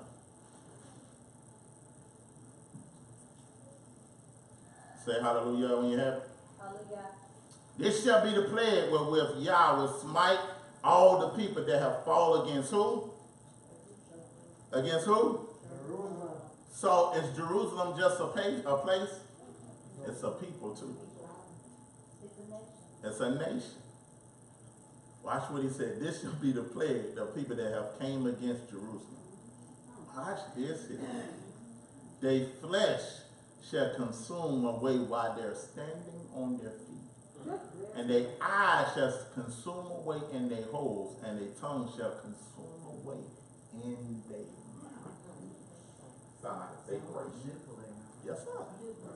Nuclear. That's what it sounds like. All that just consuming eyes, tongues, flesh is consuming, bones is standing there, eyes is dissolving, tongue is dissolving. He said that's going to be the plague that I'm going to hit him with.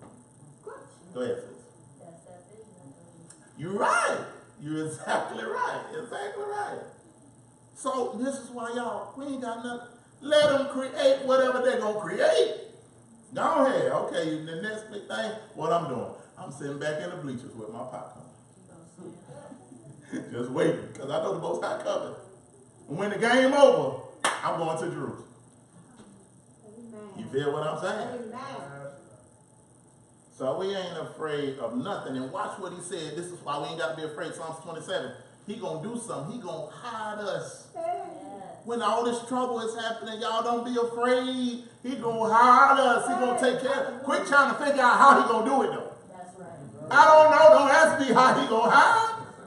The technology they got, they can read my body temperature standing outside these doors. That's right. I don't know how he going to hide me, but his word said he is. Hallelujah. Watch with it. Psalms 27. I'm trying to awaken that fear out of your heart.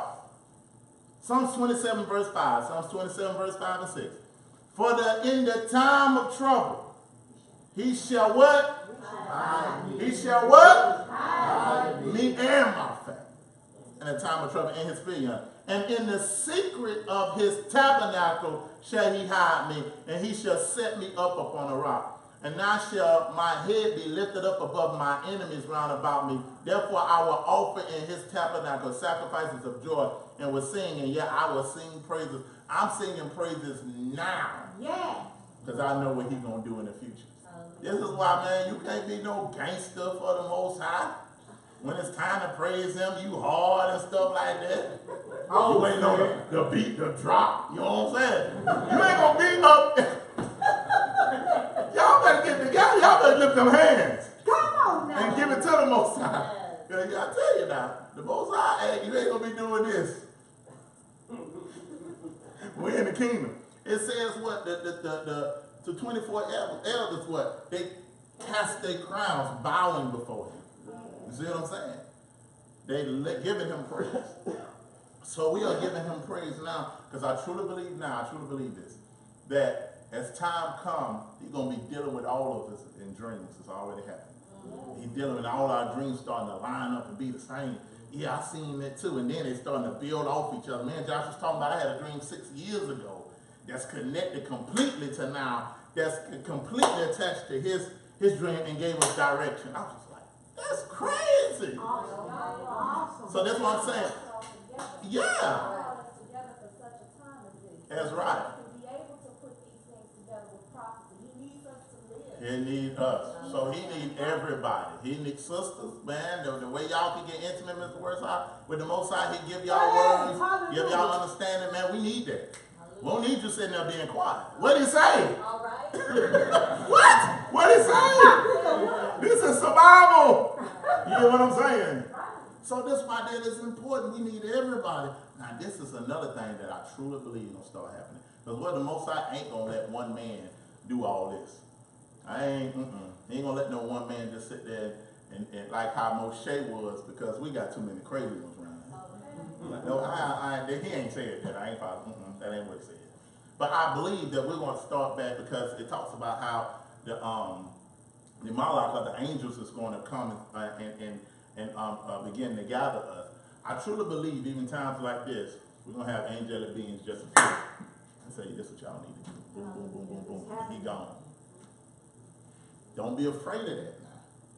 Open up your heart. I truly believe, because that's going to have to be the direction. That's how he's going to get us out of here. You understand what I'm saying? Don't go over there. That's why sometimes when you're driving, open up your ear to hear what he's saying. You better say He might tell you, don't go to work today. Come on, you better say I it. want you to go, because there's something crazy going to happen. I want you to stay right here. See what I'm saying? Go ahead, Mama. We still, it's important that we still continue to have a reverential fear. Yes. You gotta have a reverential Yes. fear. Yes. Just that do anything or act anything just because of who you are, but you still gotta maintain that reverential fear That's right. And just let him continually know that, hey, Father, I worship you, I That's right. adore you in your lifestyle, what That's you right. say, how you talk, and That's everything. And I want to say this too briefly. When we were talking about earlier about cutting off, there's some people you just gotta cut off. Mm-hmm. You gotta cut them off because, and I was thinking about Ephesians 5 and 11. Mm. He said not to be fellowshipping with people that have that fruitless. That's right. Fruitless. Whatever they do, it doesn't bless the Most High. That's right. And not to cover them and just do. You just have to let them know. You have to reprove them. That's right. And correct them. That's right. And of course, if they got wisdom and they got a right discernment, they'll know that this is for them.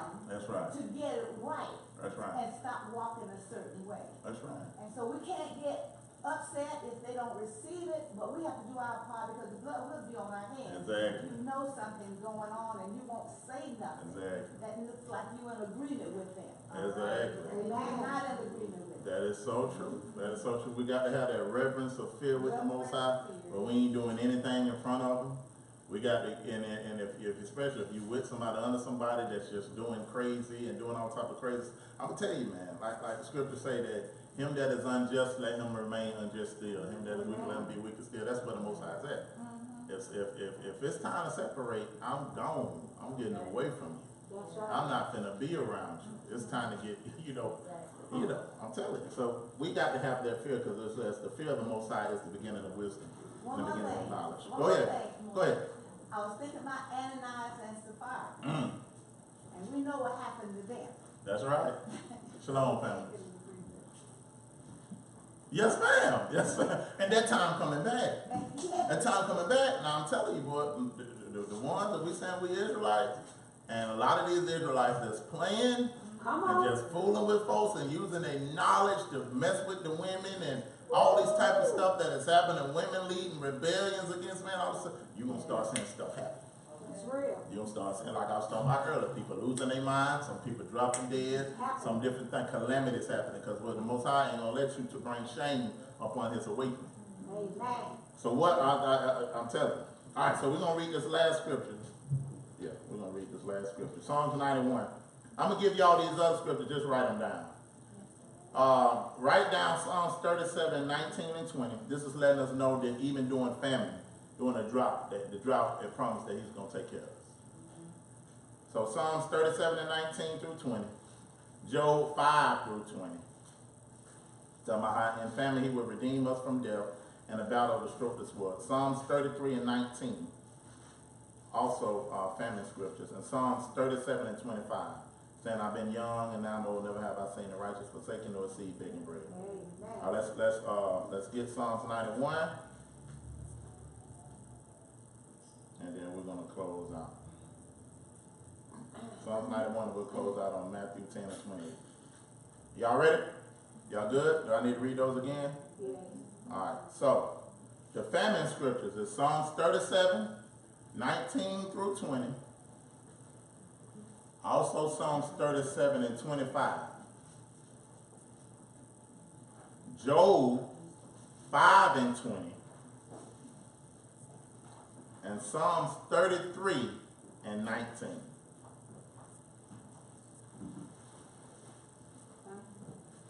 You got that? Y'all ready to go to Psalms 91? And then Matthew, then we done for the day. Psalms 91. Somebody read that for me, Psalms 91. He that dwells in the secret place of the Most High shall abide under the shadow of the Almighty. I will say of the Most High, he is my refuge and my fortress. You got to still be that now. In him will I trust. Now, that trust is going to be tested. He's going to test to see if you really trust him. That's why he got to allow things to happen to your life to see where your trust is at. All right? So don't think count it strange when you're going through diverse situations, circumstances, financial problems, all health problems, all these type of stuff. He wants to see if you really believe what he put in his word about you. If you really believe that he's your father. All right, keep reading. He shall surely deliver thee from the snares of the fowler. So don't worry about what the snares of what these government and all these type of people going to do. He said, I'm going to deliver you from them. Keep going. And from the nauseous pestilence. So whatever the doctors are bringing and putting in our system and putting in our children, he said, I'm going to deliver you from that. Keep going. He shall cover thee with his feathers. And under his wings shall thou trust his truth. Now read this slow and powerful. He shall cover thee with his feathers. And under his wings shall thou trust. Now I want this next part right here. His truth shall be thy shield and buckler. Don't it seem like his truth is causing so much separation from people that you have loved throughout the years? Seem like how can something so true alienate me like this, man? This is like I so many times I had to keep researching and looking like, man, am I right? How can everybody reject me if I'm in the truth? Watch what he said right here. He said that same truth that's causing separation in the end gonna be a shield for you and a buckler. And you ain't got to worry about nothing, because what? I'm gonna cover you. The beauty of this truth is gonna keep you and your family. That's why I say never get rid of the truth. It don't care who separate, who don't understand, who don't like it. In the end, that same truth that you think causing you so many problems gonna be the thing that protects you and your family. Believe that. Let's drop down to verse 10. There shall be no evil befall thee. There shall be some evil. There shall be no evil. A little bit of evil. There shall be no evil. Neither shall what? Neither shall any plague come nigh thy dwelling. So what's going to happen? What he going to do? Read right here.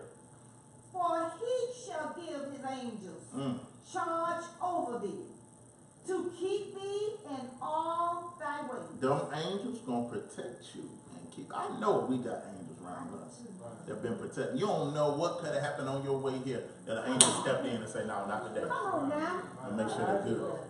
You don't know who showed up at your house when you weren't there, but got afraid because the angel was right there standing at this house. Hallelujah. You hear what I'm saying?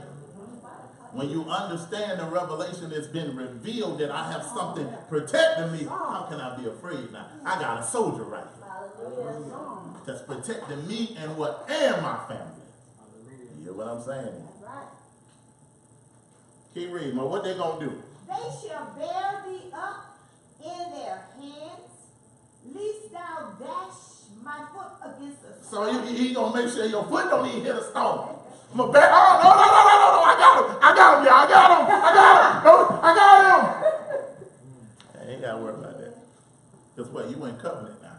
That's right. The covenant is sealing you. The truth is being a shield and a buckler. So don't be afraid. That's why I can walk downtown. Don't do it now. I can walk downtown and not be afraid. I don't do it though. I ain't crazy. And if I do it, I'm still gonna have my heat with me. All right now, come on now. I know he's gonna be a buckler. I know them angels around me. But come on. Me or the angel gonna get you. Don't come around my house. We ready. All right, finish it up. Verse 13. Thou shalt tread upon the lion and antler, and young lion and the dragon shall thou trample under feet. So all those animals are ambush animals. That it don't matter what has plot, what type of thing that is set up against you, who trying to set something up against you, he said you're going to trample over it. You see what I'm saying? All right, this last scripture right here, we done. I'm going to read this, Matthew 10 and 28. Again, fear not, say fear not. Fear not. Fear not. Fear not. Them which can kill the body, but not able to kill the soul. But rather fear who? Yeah. Which can destroy both soul and body. So what I'm afraid of? Not these, but you can't do, you might can do something to my body, but you can't do nothing to my soul. I know where my soul going. That's why I'm not afraid to die. You understand what I'm saying? Because what? You can't control that. So if I got him with me, I'm not afraid of nothing or nobody here. We understand that? We're going to end right there. We got any questions, comments, or concerns? What time we got? 5:30. Okay. Any questions, comments, or concerns? Right before you brought that Matthew out, that last scripture, I was looking for that, but I found a precept, Luke 12:4. What is that? Say, and I say unto you, my friends, be not afraid of them that kill the body, and after that, have no more that they can do. So that's all they can do. That's all they can do. Try to do.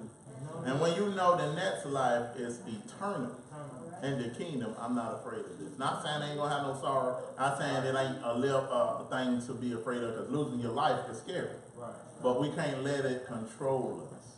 Well, we're fearful and we worry about what these folks gonna do, that everything they got planned gonna happen.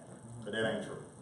Any other questions, comments, concerns? We went a little bit over today. I got a comment. Go ahead. I just want to share something with you real quick. About 3 years ago, I had a dream, and I'm going to share it with you, because I told my husband, and I shared with a couple of people. It's all right to have you on here or not? That's okay. And I did see that America went into World War III. And I saw the bombs drop from the sky, and it had the flag on the bomb. Wow. It was a white flag with a red circle in the middle. I didn't know who it was, so I called my nephew, and he, military retired. I said, what country is that? And he said it's one of those Asian countries.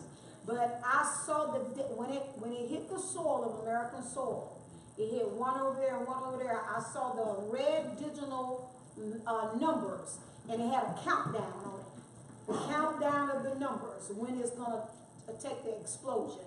And I was able to run into the house of safety. He showed me a safety of my mother's home. I ran into the house, and I was able to shut the door. So it lets me know that even in the midst of all the troubles, the Jacob troubles that are coming, if we stay in the house, there is safety in his will. Exactly, because what he's judging America about ain't got nothing to do with us. Just like what he was judging Egypt about, he kept Goshen fine. So we done got all the whoopings we gonna get. We've been getting whoopings since we broke the covenant. This whooping here ain't about us. And when it's covenant, but America got to get his and the other nations that we were scattered to. Anybody else? Yeah. Do I need to cut off? We'll wait. All right. Well, if that's all the questions from everybody, any comments or concerns, we love y'all on YouTube and around the world. But certain things we got to keep here in the family. But we love you, and shalom. Shalom to everybody that listened to the message. Hope that it encouraged you. Like we said, fear not, YAH, our Elohim is with us. Shalom. Shalom.